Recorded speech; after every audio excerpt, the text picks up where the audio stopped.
Новый тайный президент страны. Россия заявляет, что выборы в Украине состоялись в Альпах, и Зеленский уже смещен Лондоном и Вашингтоном. Реакция Киева на официальное заявление службы внешней разведки РФ.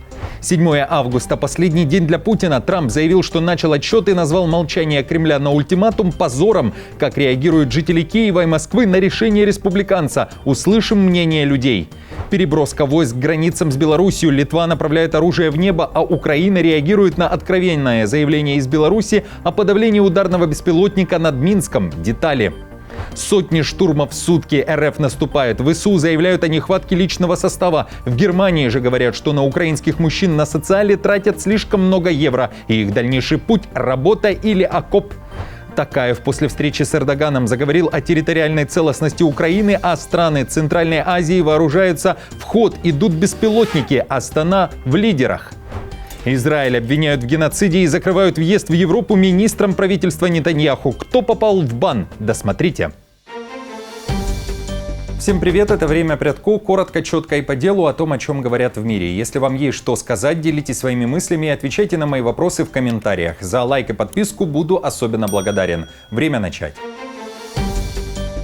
Литва перебрасывает войска ближе к границам с Белоруссией. Речь о подразделениях ПВО. В Вильнюсе уверяют, не безосновательно. Причины – нарушения воздушного пространства дронами, которые уже как минимум дважды залетали из соседней республики. Один российский Гербера, внешне похожий на Шахед или же Герань-2, он рухнул через несколько минут, а второй дрон пока не найден. Подразделения противовоздушной обороны переведены в повышенную боевую готовность. Их задача – обнаружить и, если нужно, сбить цель. При этом министр обороны прямо заявила, радаров не хватает, защита слабая. Решают вопрос с закупками и созданием автоматических коридоров. Зоны неба будут мгновенно закрываться для перехвата БПЛА.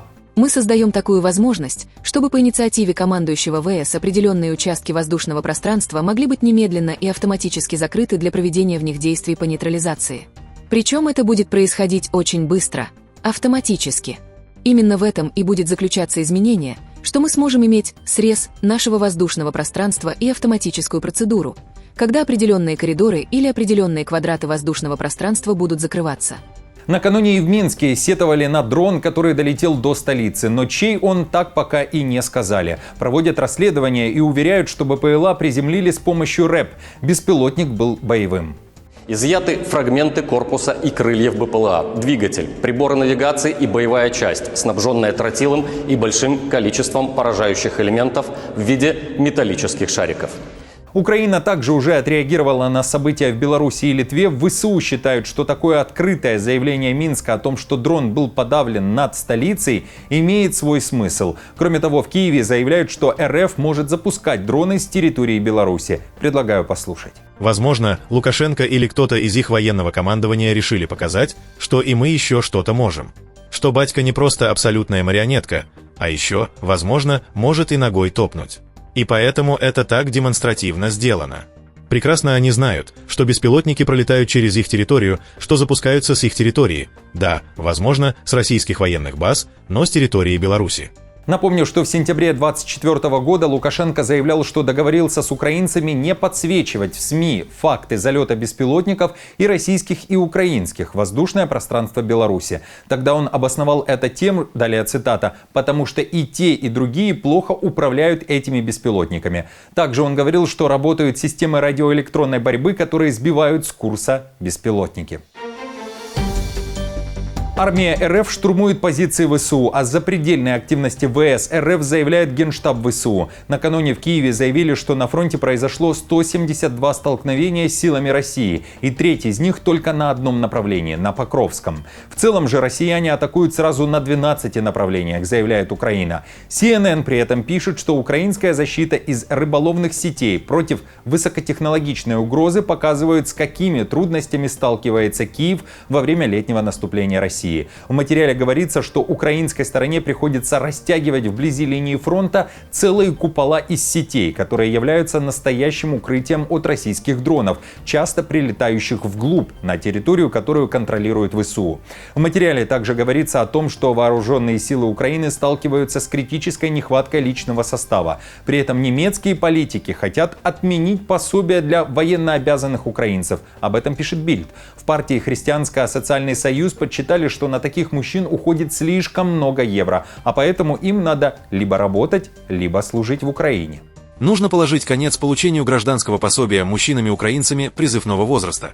Если почти 151 тысяча украинцев в возрасте от 18 до 63 лет у нас получают поддержку, то что-то тут не так. Эта группа лиц не имеет права на получение этой социальной выплаты и должна либо работать у нас в Германии, либо проходить военную службу в Украине. Трамп ждет решения Москвы до 7 августа. Американский президент накануне уже определился и заявил, что дает России всего 10 дней для достижения сделки по Украине. И отчет начался 29 июля. Возвращаясь из Шотландии, республиканец заявил, что так и не дождался никакой реакции Путина на его ультиматум. Процитирую: «Нет, я не получил, не было никакого ответа. Это позор». Конец цитаты. Далее говорит, будет действовать. А потом мы наложим тарифы и другие меры. Я не знаю, повлияет ли это на Россию, потому что она, очевидно, хочет продолжать войну. Но мы наложим тарифы и другие предложенные меры. В Москве же, напомню, на слова Трампа реагировал Медведев, который намекал, что РФ готова воевать с США, и Песков, который дал очень короткий ответ. Предлагаю послушать. Мы приняли к сведению заявление президента Трампа вчерашнее. Продолжается специальная военная операция, и мы по-прежнему также сохраняем нашу приверженность мирному процессу для урегулирования конфликта вокруг Украины и обеспечения наших интересов в ходе этого урегулирования. А теперь уже традиционная рубрика «Мнение людей». В Киеве и Москве люди скептически отнеслись к ультиматумам Трампа, намекая, что уж слишком часто он кричал «волк». Далее мнение жителей Киева. К сожалению, в 2025 году слово президента великой державы уже не означает ничего, я так считаю. Поэтому, когда он говорит 10 дней, 50 дней, 100 дней, 5 дней или 2 дня, то уже завтра он может изменить свою точку зрения на 180 градусов. Послушайте, мы уже слышали про 12 часов или что там было. Это кому-то помогло. Этот человек не берет на себя ответственность за свои действия. Это проблема американцев, которые его выбрали. Нам, украинцам, нужно мобилизоваться и продолжать. В российской столице очень похоже отреагировали на ультиматумы Белого дома. Также давайте слушать. Он очень темпераментный, у него личность такая, как-то смотрела выпусками про него Большое Минаево. Он такой эпатажный, он любит вкидывать свои обещания и их не выполнять. Я думаю, ничего не отразится. Все как было, так и будет продолжаться в том же духе. Что и происходит сейчас. Трамп будет говорить свои слова, мы будем свои, как говорится. Все будет то же самое. А вы согласны или не согласны с мнением этих людей? Напишите свой отзыв и ваши мысли по поводу действий и слов Трампа в комментариях под этим видео.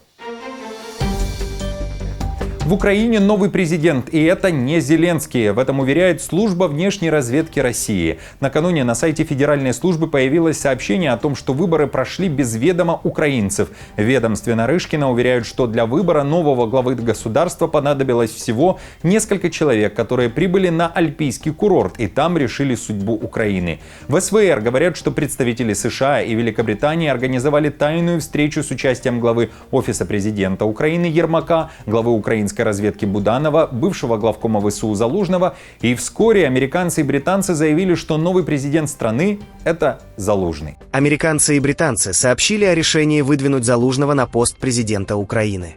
Ермак и Буданов взяли под козырек. При этом они заручились обещаниями англосаксов сохранить за ними нынешние посты, а также учитывать их интересы при решении других кадровых вопросов. Достигнутое в Альпах соглашение проливает свет на подоплеку недавней скандальной попытки президента ограничить полномочия местных антикоррупционных структур. Интересный факт, но еще в августе 2024 года, то есть практически год назад, служба внешней разведки России заявляла, что уже тогда США подобрали замену Зеленскому. И это не Залужный, как в новом сообщении, а бывший министр МВД Украины Арсен Аваков. Далее цитата из официального сообщения службы Нарышкина от 13 августа 2024 года. Американская администрация уже поручила аффилированным НПО проработку сценария прихода Авакова к власти на Украине. Сейчас этот вопрос обсуждается с лидерами ведущих украинских оппозиционных партий «Батькивщина» Юлией Тимошенко и «Европейская солидарность» Петром Порошенко, а также с рядом влиятельных депутатов Верховной Рады от правящей партии «Слуга народа». Украина уже отреагировала на сообщения о выборах в Альпах. В частности, украинская разведка, которую возглавляет Буданов, заявила, что по приказу из Кремля спецслужбы России начали активную фазу очередной подрывной информационной кампании, направленной против устойчивости Украины в войне. Это цитата. Кроме того, новые сообщения о замене Зеленского назвали ложью и фейком. Сфабрикованная на скорую руку Евгением Нарышкиным и брендированная службой внешней разведки государства-агрессора России ложь направлена на усиление общественного напряжения в Украине. Кроме того, для того, чтобы посеять недоверие внутри военно-политического руководства Украины, переключить общественное внимание с темы войны на тему выборов, спровоцировать раскол и снизить способности нашей страны оказывать вооруженное сопротивление российским оккупантам. Напомню, выборы в Украине не проводят из-за военного положения. В Киеве заявляют, что в условиях войны обеспечить безопасность голосования и участия военных, беженцев и переселенцев непросто. Зеленский говорил, что останется на посту до избрания нового президента, при этом предлагал Западу сделку. Уверял, что готов уйти, если Украину возьмут в НАТО.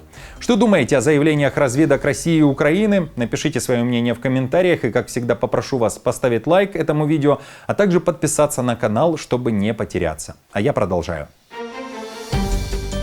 Трамп, вопреки позиции Израиля, признал, что в Газе начался голод, а Нидерланды тем временем заявляют об изоляции Израиля, дипломатической. Правительство Нидерландов вызвало посла Израиля в стране в связи с ситуацией в секторе Газа, а также ввело запрет на въезд для 2 министров израильского правительства. Об этом пишет Рейтер. В черный список Амстердама попали Итамару Бен-Гвир и Бецалель Смотрич. Их обвиняют в неоднократном подстрекательстве к насилию против палестинцев и призывах к этнической чистке сектора Газа. Это решение Нидерландов последовало за аналогичными мерами, принятыми в прошлом месяце Великобританией, Канадой, Австралией, Новой Зеландией и Норвегией.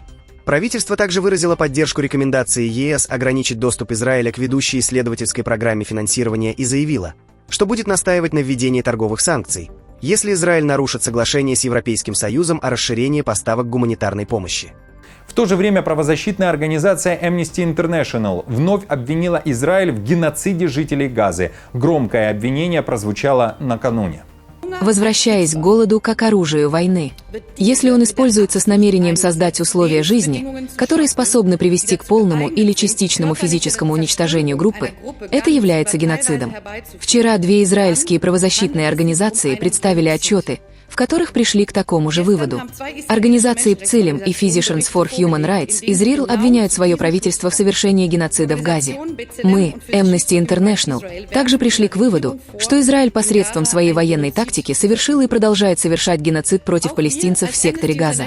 Напомню, ранее Израиль реагировал на подобные заявления Amnesty International и отвергал их доклады, заявляя, что они абсолютно недостоверные и основанные на лжи.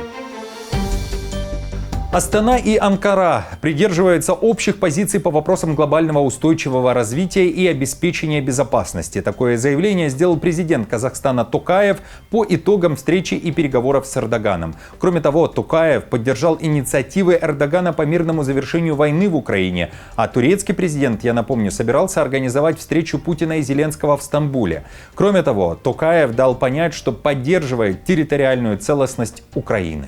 Это является убедительным свидетельством вашего авторитета и влияния. Наши государства придерживаются общей точки зрения относительно необходимости реформирования Организации Объединенных Наций.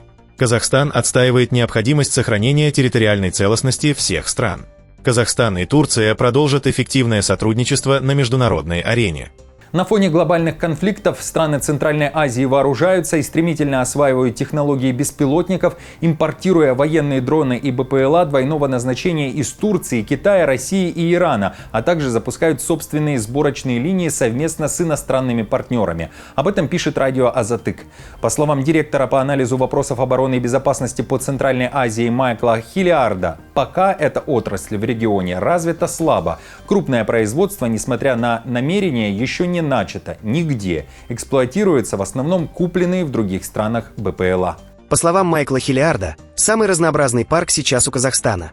У него имеются дроны турецкого, китайского, израильского, российского, американского производства, а также казахстанские модели, собранные в стране, зачастую в рамках совместных предприятий с иностранными партнерами. Друзья, спасибо вам за просмотр и хорошего вам дня. Не забудьте подписаться на канал и поставить лайк этому видео. А я напомню, что новости за неделю собраны в плейлист. Переходите и смотрите. До встречи.